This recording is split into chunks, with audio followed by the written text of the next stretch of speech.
Run donuts. Yeah, join the party. Come here. Garzabi, I can't. Please get dressed.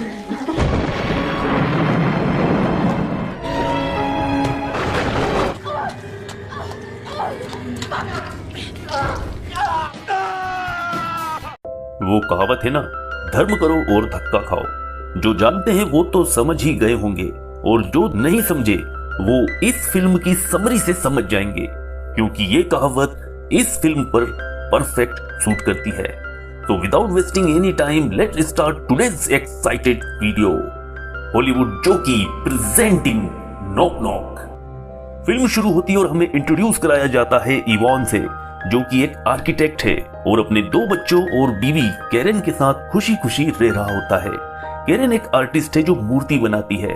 उसने एक नई मूर्ति बनाई है जिसे वो अपने असिस्टेंट को आर्ट गैलरी लेकर जाने को कहती है, लेकिन मूर्ति अभी गीली होती है।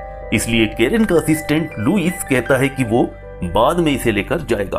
आगे दिखाया जाता है कि इवान की फैमिली आज एक बीच पार्टी पर जाती है, लेकिन इवान घर पर ही रुकता है क्योंकि कुछ ही दिनों पहले उसके कंधे में चोट लग गई होती है, जो अभी पूरी तरह से ठीक नहीं हुई होती है और उसका काफी काम भी पेंडिंग होता है जिसे वो घर पर रहकर पूरा करना चाहता था। रात में जब इवान अपनी पत्नी से वीडियो कॉल पर बात करते हुए अपने डिजाइन्स को एडिट करने में लगा होता है, तभी उसके दरवाजे की घंटी बजती है।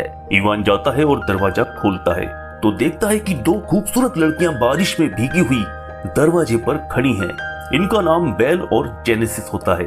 वो इवान से बोलती है कि हम लोग एक पार्टी में जा रहे थे लेकिन रास्ता भटक गए हैं और बारिश में हमारे फोन भी भीग गए हैं, क्या हम आपका फोन यूज कर सकते हैं?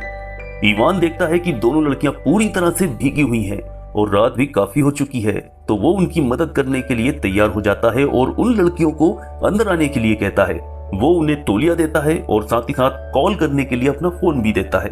इवान के फोन से बेल अपने दोस्तों को फोन करके पार्टी की सही लोकेशन पूछती है, तब उसे पता लगता है कि वो गलत रास्ते पर पार्टी की लोकेशन से बहुत दूर आ गई हैं। तब इवान उनके लिए कैब बुक कर देता है, लेकिन कैब को आने में भी 45 मिनट का टाइम होता है। तो वो इवान से कहती हैं, हम दोनों गीले कपड़ों में पार्टी में नहीं जा पाएंगी, क्या हम अपने कपड़े यहाँ सुखा सकती हैं? तो इवान मान जाता है और उन लोगों के लिए चाय बनाने चला जाता है। जब इवान उनके लिए चाय बनाकर लाता है तो वो दोनों इवान के म्यूजिक सिस्टम से म्यूजिक सुन रही होती हैं और उसके म्यूजिक कलेक्शन की काफी तारीफ भी करती हैं। तब इवान उन्हें बताता है कि वो एक म्यूजिक डीजे था। इसके बाद इवान दोनों लड़कियों से उनकी लाइफ के बारे में पूछता है, जिस पर वो बताती हैं कि वो दोनों एयर होस्टेस हैं। इवान भी उन्हें बातों बातों में अपनी लाइफ के बारे में सब कुछ बताने लगता है। बातें करते करते दोनों लड़कियां इवान के करीब आ जाती हैं और धीरे धीरे उसके साथ फ्लर्ट करने लगती हैं। तब इवान उन्हें मना करता है और कहता है कि वो अपनी पत्नी से बहुत प्यार करता है, लेकिन बेल उसे कन्विंस करते हुए कहती है कि शादी के बाद अफेयर करने में कोई बुराई नहीं है। लेकिन इवान का पूरा ध्यान कैब पर होता है, जिसे आने में अभी 5 मिनट और बाकी थे। तभी जेनेसिस बाथरूम चली जाती है और बेल इवान के साथ डांस करने लगती है और उसे किस करने की कोशिश करती है। तभी इतने में कैब आ जाती है।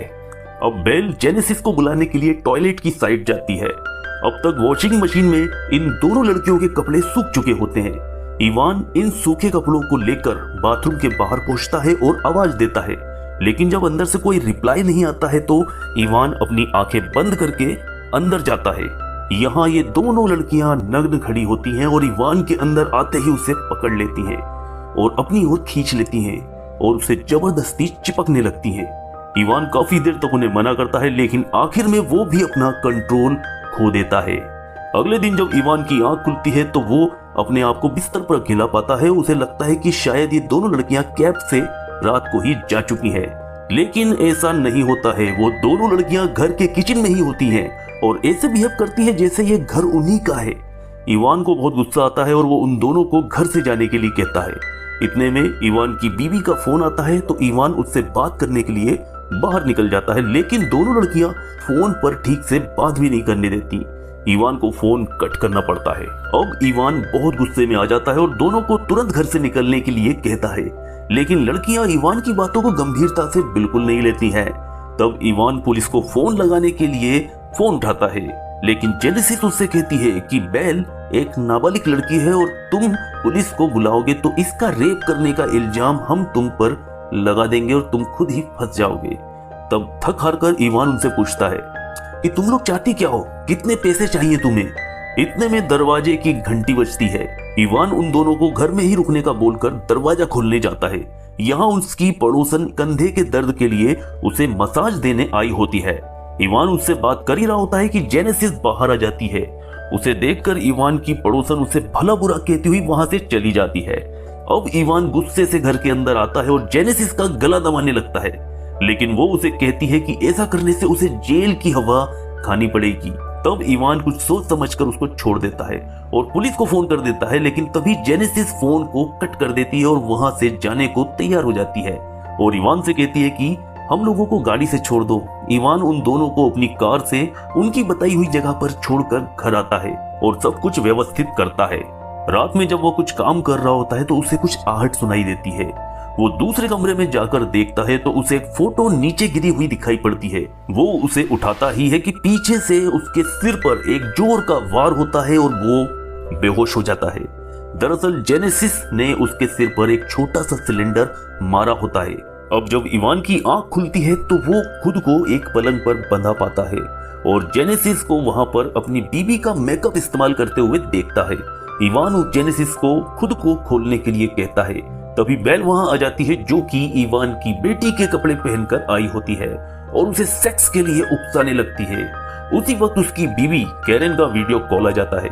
इवान उन्हें कॉल उठाने के लिए मना करता है और उसके बदले वो जैसा कहे मानने को तैयार हो जाता है। तब बेल इवान पर चढ़कर उसे सेड्यूस करती है और जेनेसिस उसका वीडियो बनाती है। इवान रस्सियों को खींचता रहता है और एक रस्सी को खोलने में कामयाब हो जाता है। वो बेल को एक थप्पड़ मारता है जिससे वो बिस्तर से नीचे जाकर गिरती है और अब वो सारी रस्सियों को खोलकर कमरे से भाग जाता है। लेकिन गैलरी में उसे जेनेसिस दिखाई देती है, जो कि केक खा रही होती है। ये वही केक होता है जो इवान के बेटे के लिए रखा हुआ था। वो गुस्से में जेनेसिस की तरफ बढ़ता है, लेकिन तभी जेनेसिस उसके कंधे में चम्मच घुसा देती है और चम्मच को घुमा घुमा कर इवान को इतना दर्द देती है कि वो बेहोश हो जाता है। अब एक बार फिर से जब इवान को होश आता है तो वो खुद को कुर्सी पर बंधा पाता है और ये दोनों लड़कियां इवान के साथ घटिया सा गेम खेलते हुए उसे सता ही रही होती हैं कि तभी दरवाजे की घंटी बज जाती है। दरअसल दरवाजे पर कैरेन का असिस्टेंट लुइस मूर्ति को लेने के लिए आया होता है। अब बेल इवान का मुंह बंद करके उसे कमरे में छिपा देती है और जेनेसिस जाती है दरवाजा खोलने के लिए। लुइस इनसे इवान के बारे में पूछता है, तब ये कहती है कि हम इवान की कजिन्स हैं और उसे अंदर मूर्ति के पास लेकर जाती हैं। मूर्ति बहुत खराब हो चुकी होती है और ये देखकर लुइस समझ जाता है कि कुछ गड़बड़ तो है और फिर उनका आपस में झगड़ा होता है। लेकिन अस्थमा अटैक के कारण लुइस अचानक गिर पड़ता है, जिससे उसके सिर में गहरी चोट लग जाती है और वहीं पर उसकी मौत हो जाती है। अब ये दोनों लड़कियां गार्डन में गड्ढा खोदकर उसे वहीं दफना देती हैं और जब वो घर के अंदर आती हैं तो वहां वो इवान को किसी को फोन लगाने की कोशिश करते हुए देखती हैं। गुस्से में आकर दोनों तोड़फोड़ मचा देती हैं और इस दौरान उन्हें इवान की गन मिल जाती है और वो इवान की रस्सी खोलकर उसे छुपने को कहती हैं और कहती है कि अगर हमने तुम्हें ढूंढ लिया तो हम तुम्हें मार देंगे। और आखिरकार वो इवान को ढूंढ ही लेती हैं और उसे एक गड्ढे में गले तक गाड़ देती हैं और इवान के ही फोन से बेल और इवान का सेक्स वीडियो वो सोशल मीडिया पर डाल देती हैं और अब वो दोनों इवान को अपने बारे में असली सच बताती हैं। हम लोग इसी तरह फैमिली मेंस को फंसाकर उन्हें बर्बाद कर देती हैं। हमें इसमें मजा आता है और ये हमारा शौक भी है। और अंत में वो दोनों इवान के सामने उसी वीडियो को चालू करके मोबाइल में रखकर वहां से चली जाती हैं। इवान अपना हाथ बाहर निकालकर वीडियो को डिलीट करने की कोशिश करता है तो गलती से वो उसे लाइक कर देता है और आखिर में इवान की फैमिली को दिखलाया जाता है, जो कि बीच पार्टी से वापस आ चुकी होती है। और घर पर आकर घर की हालत को देखकर वो लोग शॉक्ड रह जाते हैं और इवान का बेटा उसकी मॉम से कहता है, लगता है पापा ने कल पार्टी की है।